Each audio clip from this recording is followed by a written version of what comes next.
Welcome to the Schools of Excellence podcast, where we have conversations about education, leadership, and building a school of excellence. The goal on this show is to bring you clarity, up-level your mindset, and give you practical strategies and inspiration so you can show up with confidence and trust your decision-making.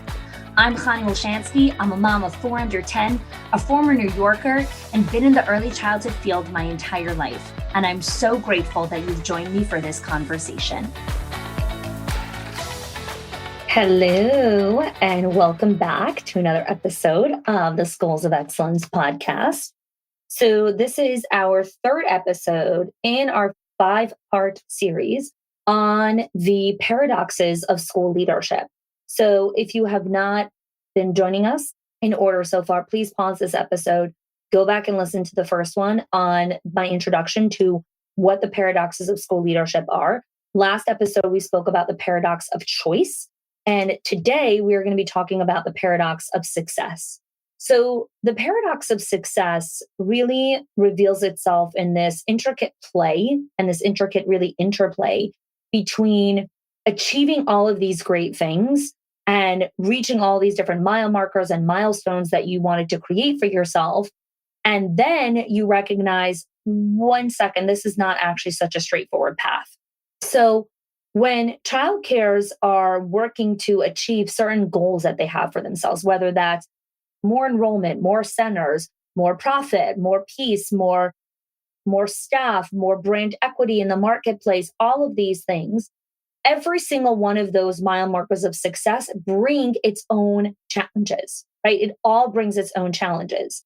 So what happens a lot is, especially from the research on the psychological dimensions of success, is as you become more successful, different things come to play. Imposter syndrome, where individuals have achieved great levels of success now feel like they don't deserve it, they shouldn't have it, maybe I'm not as competent as my accomplishments say I actually am. They have this pursuit of success, which actually then leads them to be burnt out and overstressed and struggling with managing their well-being and all of these other factors. And so achieving success, maintaining success, while also maintaining other aspects of your life that are important to you, like your family, your faith, your children, other aspects of your mental health, your wellness, whatever it is, that becomes the paradox, right? That becomes that game that you're trying to play where you're like, 1 second, I thought I wanted all these things, but all of these things came at a cost with a price tag that I wasn't ready to pay. But you didn't even understand that that was going to be the price of admission, because when you were entering or setting that goal for success, your viewpoint and your perspective and just your vision of the world at that moment was blocked by a lot of factors. So think about, again, achieving different levels of success as you start at kind of the basement, the ground level inside of this hotel, right? And then as you achieve these different levels of success, you get to all of these different floors, and every floor reveals a new vision of, whoa, okay. And then at this level, we do these things, right? Then you come to certain levels and it's like, oh, you need a certain card to kind of get unlocked to the club access. And it's like, well, where is that thing? There's always this next level of success. There's always this other door that you're trying to get into if you want to play that rat race of success, right? And so today I want to really speak to how the paradox of success really shows up inside of child cares. So I was on a call with a couple of owners several weeks ago, and there were 2 different owners. One had just recently purchased their second location, and another one had actually just recently sold her second location. And they were kind of having this conversation on the call. And so the person who was selling their second location was actually speaking to how when she purchased it originally, she felt like, am I enough? Is this enough? Now I just bought this second location. Do I feel all the euphoric feelings that I thought I was going to be experiencing, right?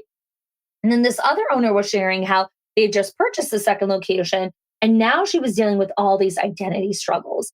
Which role does she step into? Because she's like the owner, and now she's also the director of this location until she finds someone else. And all of this was happening while her mom was entering a new phase of aging that required her to step in a whole new way.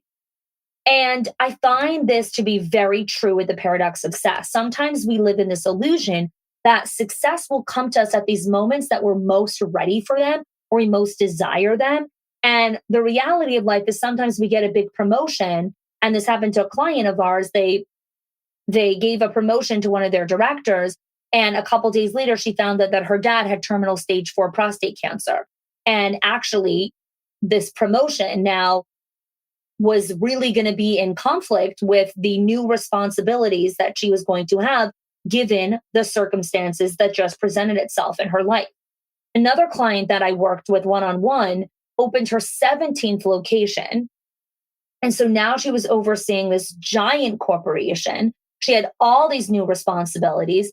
And a couple days after opening up her 17th location, her sister, who was also her best friend, told her, she's like, listen, I'm going through domestic abuse right now and violence. And I actually need a safe place to stay with my babies. This is life. It is full of many layers of things that we don't predict for when success comes knocking on our doors. So we have success knocking on our doors of like, oh, we've achieved this pinnacle of success. We have this next location. We have more kids. We opened another classroom. And then life comes also. And it's like, hey, remember, you also have life. You have a mom and a dad and a sister and this thing, and you have a pet and you have this, and you have all these different things that are going on in your life that are also kind of playing and rolling into the punches of the beautiful moments of success that get presented to you. And I find a lot of times our minds then start to create a story. This is what happens again in the paradox of success. So you wouldn't be listening to this podcast if you've not achieved some level of success inside of your life, in your business, in your childcare center. Okay. And so when we achieve certain levels of success and then we feel the paradox, right? Something else comes into our life, something else hard is something we experience. Our minds begin to tell us a story. You see, this is why you should play small. Stay small, do little things. When you do little things, these problems won't come at you. Like, stop playing so big. Why do you have such a big vision, right? And we start telling ourselves all these stories. Lies, lies, lies, lies. They are not true. Because here's the truth. No amount of playing small will protect you from the challenges that are meant for you to grow from. I will say that again. No amount of playing small will protect you from the challenges that are meant for you to grow from. No amount of it. And so this is why we sit and we learn how to sit in the discomfort. Because far too often we think that success will feel only euphoric and only amazing, when the reality is that many times success comes with feelings of grief, of loss, of pain, of angst, of turmoil, of discomfort, of suffering, of loss, of needing to make new decisions. And we feel blindsided by success. We feel like, what just happened here? I thought I was going to feel all these things when this happened. Actually not. Actually not. So let's talk some like tangible components of where the paradox of success comes in childcare. So you become really successful. And then one of the inevitable things that happen when you become successful is there is an increase in demand and enrollment. More parents are choosing your center.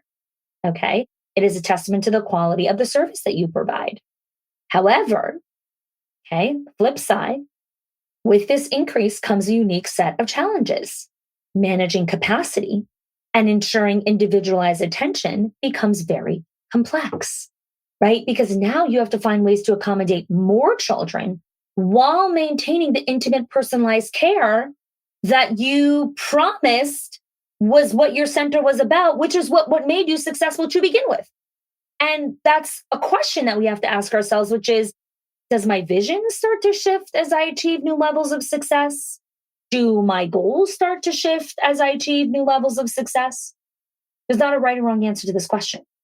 It's about bringing us to an awareness of each layer of success brings new questions, brings new emotions, brings new experiences and new feelings that we have to learn how to navigate and sit in.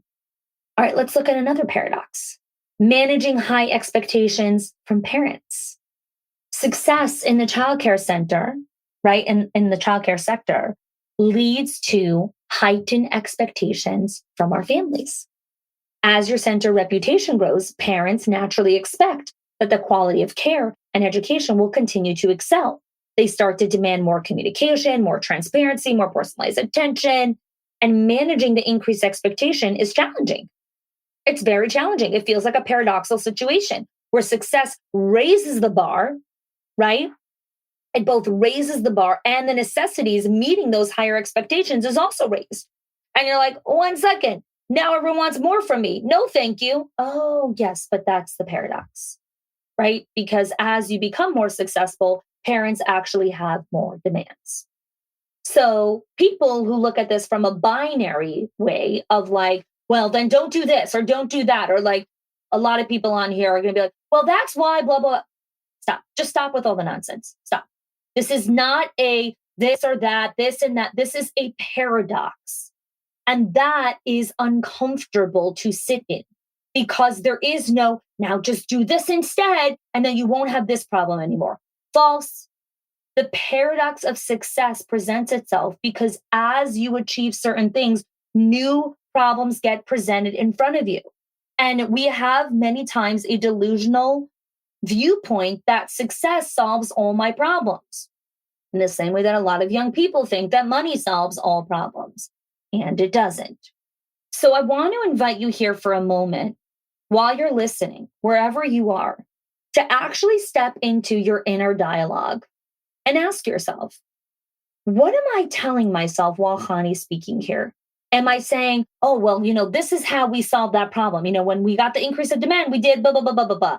And when this happened, we did da, da, da. And this is all the way we solved this. And this is how we do parent communication, right? Are you answering yourself while you're listening to this podcast, almost like justifying, like, well, that didn't happen to me and that, or are you listening with an open mind and curiosity of like, it's really interesting. I never realized that that's something that actually came up for us. What was the moment where we, saw an increase in enrollment and I started to frantically kind of move around and try to figure out how I was going to solve this? Am I looking for a solution to this problem? Am I in the thick of it? And as I'm hearing you speak, I'm thinking, oh, I really need to solve this problem. And here's another option while you listen to this episode. Just listen. Just be curious. Just lean in.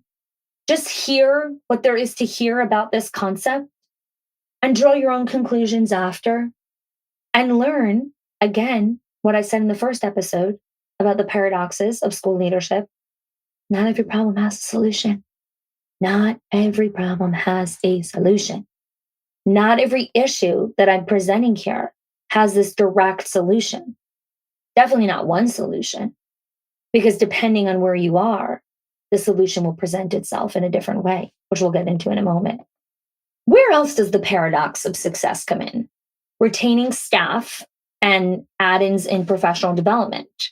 One of the challenges of running a very successful childcare center is the retention and professional development of your staff, because talented and dedicated educators are attracted to thriving centers. And as the center prospers, these staff members will receive attractive and lucrative offers from their competitors. And so the paradox lies in retaining skilled employees while also supporting their professional growth. This happens a lot. I hear this all the time when I'm at conferences or when I, talk to leaders. They're like, oh, she just got an offer from this person and this person took her, or I can't believe, like, I have this amazing leadership team, or it comes from like a scarcity base where I was coaching an owner who owns, was it like 6 or 7 locations? And she was like, I have all these great leaders in place now. They're all amazing. They're all super qualified. I pay them really well. I take care of them really well. She's like, I'm really excited about the trajectory. I sat with her and I said, I'm so happy that you are finding yourself in a position where you have great leaders that can now link arms with you for this next level of success? And she said, yeah, I'm really excited. I said, okay, now I have a question for you. What is the story that you're telling yourself about this success? What are the invisible beliefs that you have about your current leadership team? And she's like, oh, that, like, she started to, like, I don't know, ramble and say different things. And I said, no, no, no. My question is, because you said you're like, this is amazing. I have this great leadership team. I'm paying them really well. I'm investing in their professional development. I'm doing all of these things and I'm so excited for who I have in place. Why did you tell me all the stuff that you're doing that are contributing to their success? Why was that part of the dialogue? What is the story you're telling yourself about what you just shared with me? She's like, I don't know. Like, she couldn't uncover it. I said, okay, well, I have a hypothesis and let's test it. I think you're telling yourself the story that because I pay them really well, because I take good care of them, because I invest in their professional development, because we are such an amazing company that's invested in culture and leadership and development, therefore, they are not going to leave me. And she just sat there, stunned, couldn't move for a whole minute. And she's like, oh my God, I am telling myself that. That is the story. Like, that is why I'm paying them such a competitive salary, higher than any of the other competitors. That is why I built a whole bonus infrastructure plan. That is why I'm investing in so much of their professional development. And I said, again, investing in their professional development, paying people a competitive salary, giving people bonuses is not a bad thing. You have to know your motives of why you're going after those things. You are doing those things as a quote unquote insurance policy of, you see, I gave you all this, now you can't leave me. So you've achieved this level of success. And now you're trying to kind of put all these like parameters in place of like, I've gotten here. How am I going to stay here? Oh, here's what I'm going to do. I'm going to pay you guys the most amount of money so you won't leave me. Oh, here's what I'm going to do to make sure I keep this level of success. I'm going to consistently invest in your professional development so you won't leave me. Everything is driven from so you won't leave me, so you won't take away the success that I've built. I said, that's the wrong motive. What you did is fine. It's fine. It's great to pay people well. It's great to give people bonuses. It's great to invest in their professional development. Why are you doing it? Why are you doing it? What's your motive? Why are you doing it? She's like, well, I'm so afraid. Like, what? I said, well, breathe. You, again, are coming from a place of control, of manipulation, of control, of thinking you control people, that you can control your success by just all these factors here. Now I can control and keep my success. You're not in control of anything. You're not in control of that. You're not in control if people leave. You are not in control. So she's like, well, I don't like this. Like, how do I sit in that? Right? It's too much ambiguity. Welcome to life. And there are some things you can think about. There are definitely things you can think about. So what are they? Well, the first step is consistently updating your definition of success. Your definition of success when you first started your childcare center is very different than your definition of success today. I hope it's different. And so as you achieve levels of success, we need to upgrade the operating system, right? So phones go through iOS updates and all these different updates, and your phone and your computer needs to be updated and rebooted so it has its optimal, engine speed. Your car needs gas and regular oil changes in order to keep functioning appropriately and get you from point A to point B. Your definitions of success need updates, because as you achieve levels of success, we need to redefine what success means at the next level. Because what happens is when you don't update it, you operate from the way that this owner was operating from, which is fear of, well, what if they leave me? Well, what if this? You bring all the insecurities that were living in your preform, and now you've achieved a level of success. Okay, now you need to update that. You need to update your operating system. You can't live in the same insecurity. You need a new updating system. And we don't do that because that requires the pause, that requires intentionality, that requires us to slow down, that requires us to sit in discomfort, that requires us to feel our emotions, that requires us to stop suppressing how we feel, which is all separate conversations from today. So the first thing is really redefining what success looks like. What else? How else do you learn how to sit in the paradox of success in a healthier way? What are your metrics for work ethic and doing a good job? So I'll tell you a quick story to kind of help you see what I'm talking about. So in our household, our kids have different checklists of things that they're responsible for. I call it the boring list because these are the things in life that you just need to do and they're boring and you still need to do them. Because part of being a good human is you need to learn how to do boring stuff, not just the fun stuff all the time, which is, a really important predictor of success. But that's a separate thing. So everyone's got their, checklist. One of the items on Yassi's checklist, and my Yassi is 5, is clothes and hamper. So there's a thing and phenomenon that exists with young kids that they take their clothes off. And even though the hamper is literally standing right next to them, the clothes just end up on the floor or under the bed or in the closet or I don't know where. And so it's like a very magical situation that happens. So even though the hamper's right there, like the clothes are all around the hamper. And so one of the items on Yassi's boring list is making sure that his clothes, when he removes them from his body to put on pajamas or take a shower or whatever he's doing or going swimming, his clothes go in the hamper. Okay. So that is my metric of doing a good job for a 5-year-old. His clothes need to be in the hamper. Now, my other son, Mendel, he's 13. He also has an item on his list called clothes in hamper. His definition of doing a good job is different because at 13 years old, he has already built the skill to take his pants off and actually put them in the hamper and not leave them on the floor next to his bed because we've been working on that for a while. His metric of success for putting his clothes in the hamper is when he comes home, because he is a 13-year-old boy and it is very hot outside, and he likes to disrobe when he comes in, his stuff end up all over the house. So he comes in, he takes off his shoes. After he takes off his shoes, he feels really sweaty, and now he wants to take off his socks. And after he takes off his socks, he's like, oh, I'm really hot. I want to take my shirt off. And so, because he wears a button-down white shirt to school. So now he takes his shirt off. And after he takes his shirt off, then he just kind of wanders around the house and, gets other stuff or whatever. So now I have 13-year-old boy socks in the living room and a white shirt somewhere on some table. Either it's on a chair over the dining room, or it's, hung over the couch, or it somehow manages to end up like where my towels are hung up. Like, I don't know, just it ends up somewhere. And so his definition of doing a good job is when he takes off his clothing, they end up in the hamper.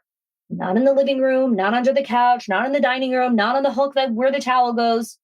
So when I sat down to explain that to him, I explained, this is what your definition of success looks like when you check this box off. This is how you earn this check mark. Why am I saying this story? Besides for being hopefully a very relevant story to whoever's listening, or for some of you that are listening. At different levels of success, at different levels of leadership, success looks different. So a 5-year-old's definition of success looks different than a 13-year-old's definition of success. When you are creating what is a good job inside of your organization and what success looks like for your young staff, your veteran staff, your new admin, your older admin, your leadership, your regional managers, your executive managers, they all need definitions of success. And they all need vastly different definitions of success, depending on their years of experience, their training, so many factors. What else do we do to learn how to navigate the paradox of success? It's cultivating resilience. Success brings new challenges and setbacks, and developing the resilience to bounce back from failure and see them as opportunities for growth, right, is a powerful indicator that you're being successful. When we're typically looking at the paradox of success and how to work through that, a lot of times the answer that a lot of people will give is like, well, create a better parent communication plan, or create this, or do this, or do. Those are the tactical hell world that you will live in. And you'll never get out of it if you stay in the tactical world. Coming out of that and saying, how do we cultivate resilience in our teams when these different setbacks get thrown at us as we become more successful. So, this is a conversation I was having with another leader who's achieved a lot of success in her career. And now she's being slated with different takedown campaigns and some lawsuits coming from staff who she thought was really loyal to her and families. And she's like, I don't understand like what's going on here. Like I've achieved this level of success and like all of a sudden I feel like everyone's coming at me. Again, part of achieving success is people from the outside will look at it and want to take you down, will want to tear it down. And the response to that, right, is not, oh, we'll just stay small and quiet and don't make a lot of a noise, or make sure you build really good terms and conditions in your contracts, or make sure you have all these, amazing lawyers that are ready to back you up. All those things are important. It's important to have a school lawyer. It's important to have proper terms and conditions. It's important to have a contract. It's important to have all these things. And then what? And then what? And when the person actually emails you and says, I'm taking you to court, now what? Are we leaning on, well, you shoulda, woulda, coulda, but whatever? No, that doesn't help you. It's cultivating resilience and knowing that part of achieving success is I'm going to get takedown campaigns. Part of achieving certain levels of success is people are going to come after me. Part of achieving certain levels of success is some people are not going to like it and are going to go after you with different things. And I'm ready for it. And I know how to navigate it. So the last thing I want to touch on when it comes to learning how to really ease your way and manage the paradox of success is learning how to embrace the season of life. Really learning, what season of life are you in?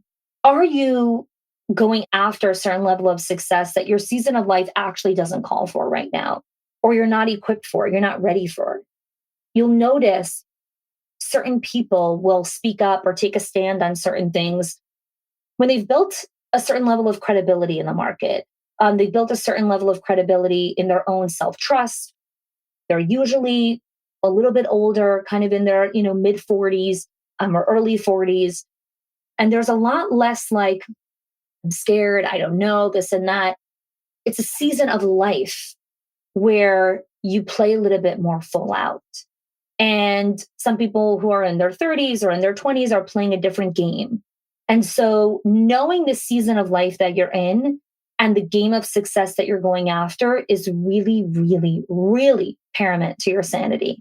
I know that sometimes we look at certain headlines of like, oh, the 20 billionaires under 20 or the 30 millionaires under 30. And we look at a lot of those things as that's incredible that they're so young and they achieved all this level of success.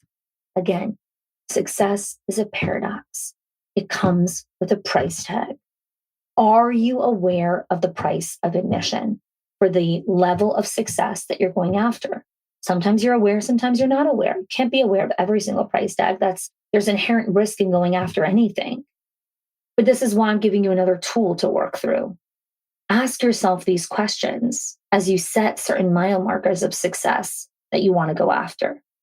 And lastly, I'll leave you with this because I like questions.